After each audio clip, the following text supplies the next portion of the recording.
What are the best staple cards in Yu-Gi-Oh?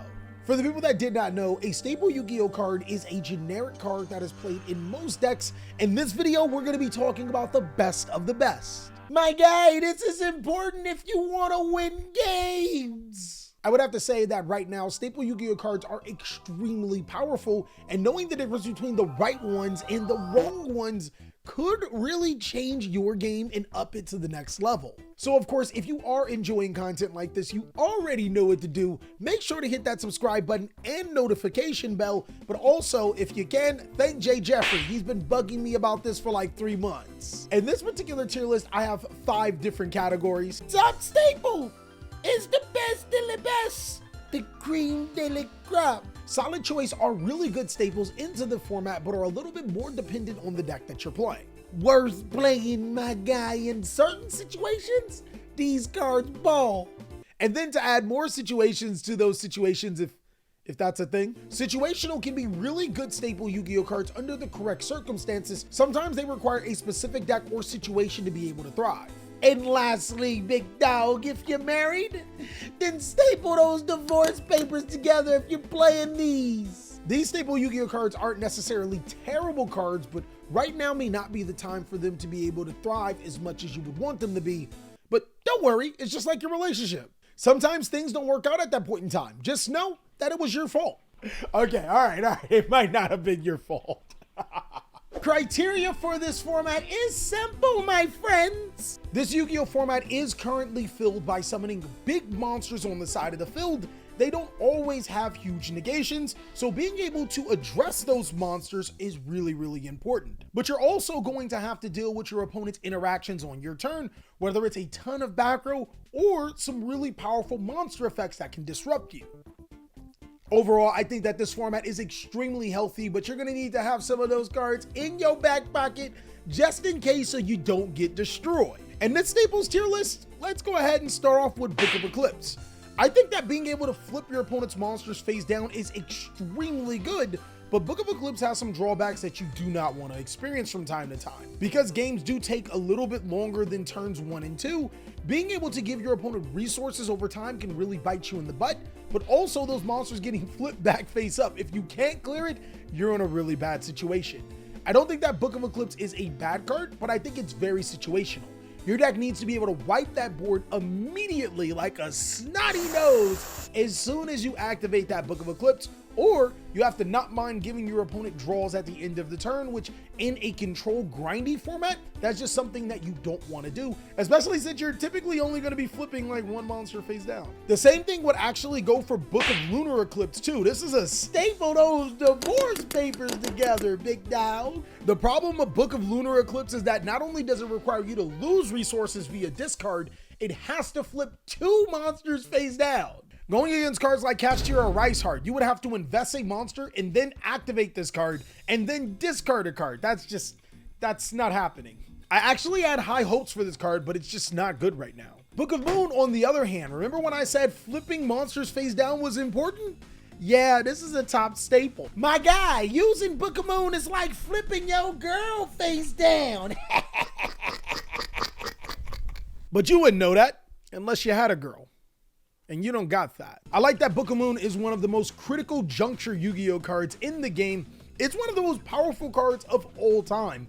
Being a relevant card in 2023 is almost unheard of because how old is Book of Moon? Book of Moon came out like 05, right? Being around a 17-year-old good Yu-Gi-Oh card is almost unheard of, but being able to flip face down your opponent's monsters to prevent them from combo, or as a response to your opponent's board like Castir or Rice Heart, or maybe even a Lady Labyrinth in response to your opponent flipping their only trap card face down is huge. Hey, yo, whoa, hold on. Book of Moon is old enough to be legal. Book of Moon is 20 years old. Hey, Book of Moon, can I take you out for a drink or something?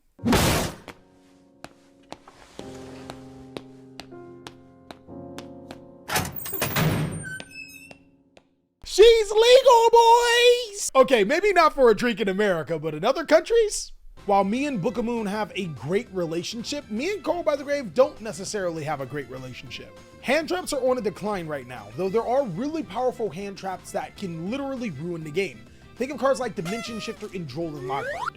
Easily, that makes Called by the Grave worth playing if your deck loses to those particular cards. I remember the days when Called by the Grave was like a mandatory play Yu-Gi-Oh card, and it feels really weird to put it in worth playing, just like how Change of Heart was also a mandatory must-play Yu-Gi-Oh card. Change of Heart is another 20-year-old Yu-Gi-Oh card, so what are you doing tonight, Change of Heart? There are still monster negation boards that you have to respect, but there are a lot of cards that are really easy to take. Think of cards like Heretic Seal of Heavenly Spheres. If you activate Change of Heart and it's the only other target for Heretic Seal, they can't return it to the hand because it's already designated for destruction, so you get to take your opponent's seals. But I think one of the biggest things is being able to take your opponent's Cash Tier of Fenrir, especially if you have your own inside of your deck. I think that this card is 100% worth playing if you have the link monsters to be able to get rid of your opponents, or if you're playing cards like Cash Tier of Fenrir inside of your deck, because that's just so much advantage. The same thing would obviously go to Mind Control. They would be the exact same combo situation. I think playing these cards alongside of Triple Tactics Thrust is pretty crazy right now, as it gives you multiple copies to that card. Cosmic Cyclone, I would say 100%. I'm going to put it in top staple. I think it's that good. What a lot of players don't realize is that those decks that aren't back row heavy, they play back row that you can Cosmic Cyclone. Using Cosmic Cyclone on Cash Tier of Birth is huge. Same thing with Branded Beast and Branded Regain. You probably should use it in the Vanquish Soul matchup, because being able to stop that there can be only one is pretty good. And as you know, being able to banish those Labyrinth back row cards, that's okay in my book. These are the two staple cards that I think 100% should be either A, in your main board, or B, in your sideboard right now. Branded Lost, Runic Fountain, holy shit, Cosmic Cyclone just keeps getting better. The important thing about this card is that it does banish instead of destroy, so don't think that Mystical Space Typhoon is a good substitute. It's not. Crossout Designator, my boys, what zone are we in? I'm going to put it in situational. I really want to put it in staple those divorce papers together, but Crossout Designator isn't just for hand traps. It's pretty decent in the mirror match, and you can use it to banish some of those other important staple cards from your deck to prevent your opponent from using those staples on you. Dark Hole would 100% be specifically for players that play like Cashier or Dinos, situations where you would want your own monsters destroyed. Hypothetically, if you're a Cashier player, your opponent gives you a monster, you don't want that, Dark Hole it.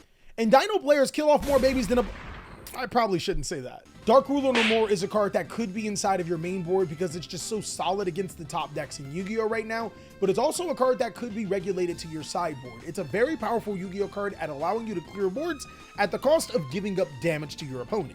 Duality, the new card out of the Battles of Legends Monstrous Revenge set. I don't think that this card is amazing despite what players have been showing us, but I will not say that it's Book of Lunar Eclipse bad. There are some really good things about this card, like turning your Guagnol into a Red Eyes Dark Dragoon, but to be honest with you, you're probably already winning if you're doing something like that, and Branded already has a way to make Red Eyes Dark Dragoon. Personally, I think when you're popping with this card, you're already popping off. It's just very unnecessary, but that graveyard effect is nice though. Enemy Controller is also a card that is really situational. Think about the Dark Hole situation. Maybe you don't want monsters on your side of the field, like you're a Kashtira player, and you can tribute off the monsters that your opponent gives you to take theirs, so you can... You get where I'm going here. I mean, to be honest, the card is just really versatile and good. I think Sprite and Kashtira players should all consider maining or sideboarding this card. Evenly matched easily. Oh my god, in the main board, you're crazy, but let's be honest, you're not that far off. It's good against so many great decks in Yu-Gi-Oh right now. There's Labyrinth, there's Vagrant Soul, there's Sprite. It's a solid Yu-Gi-Oh card, especially if you don't need your battle phase. Hey my guys, if you're a real demon and you're going against a player, even if you don't have evenly matched, just be like, leaving main phase? Watch out, he squirm, my boys! I ain't gonna cap, that was done to me a couple of times. And then you activate monster effects, and then they Triple Tactics talent you. That's why Triple Tactics talent is a top staple. I think the mind game between evenly matched and Triple Tactics talent should not be underestimated. It's crazy fun. Going into battle phase or attempting to enter battle phase to force your opponent to use monster effects and then use Triple Tactics talent is like big brain play, but also be prepared that if your opponent doesn't do anything, you're going to battle phase with no cards. No one has ever did that. Oh, please tell me you guys have attempted to enter battle phase with no cards and no evenly matched.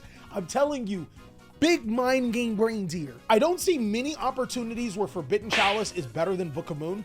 Almost every single time, Book of Moon is a better card unless your opponent has link monsters on the field because they can't be flip face down. I would say it's a situational card. Oh, also Forbidden Chalice can be activated in the damage step. That's good.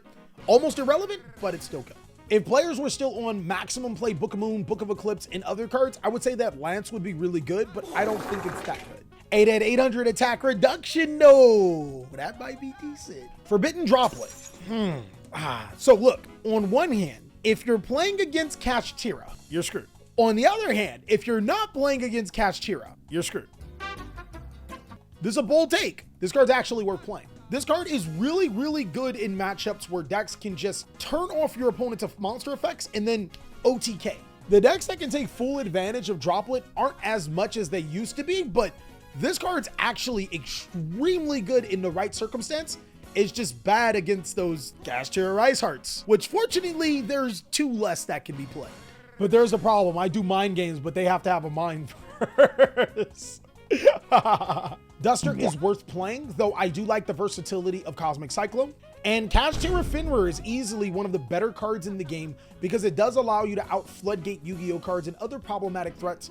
And since there isn't a ton of monster effect negation, it forces your opponent to use cards to be able to get rid of them before he can trigger its effects. Lightning Storm is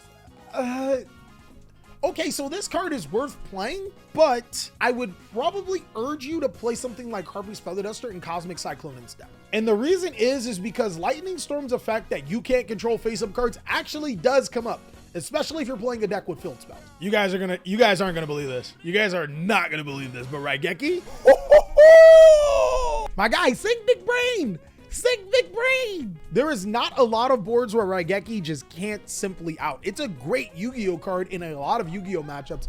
The only thing you have to do is mind that 1 to 2 negations your opponent might have. This card's amazing. And the best thing about Raigeki is that it gets better as the duel goes on. I think Raigeki's secretly really good. The Adventure Engine with Rite of Air Macier just got a reprint in Monster's Revenge.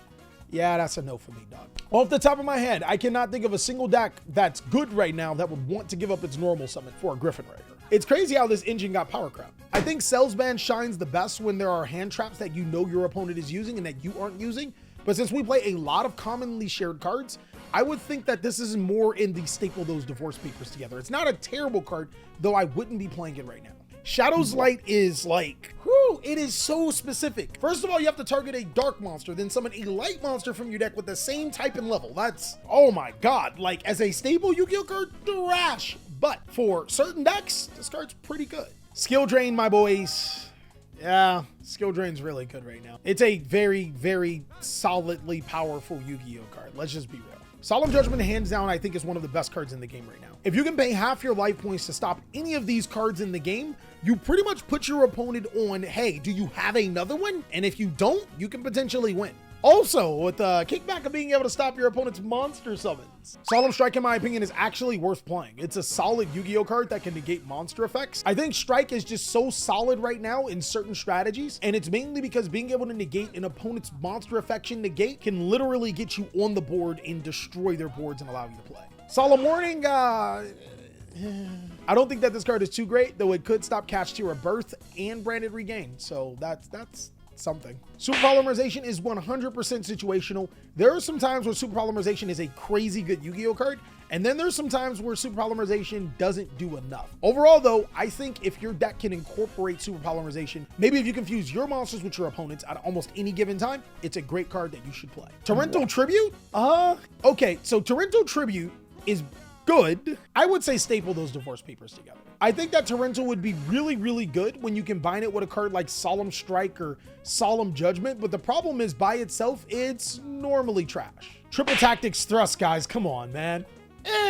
Triple Tactics Thrust gets you into some of your best spell and trap cards in the entire game.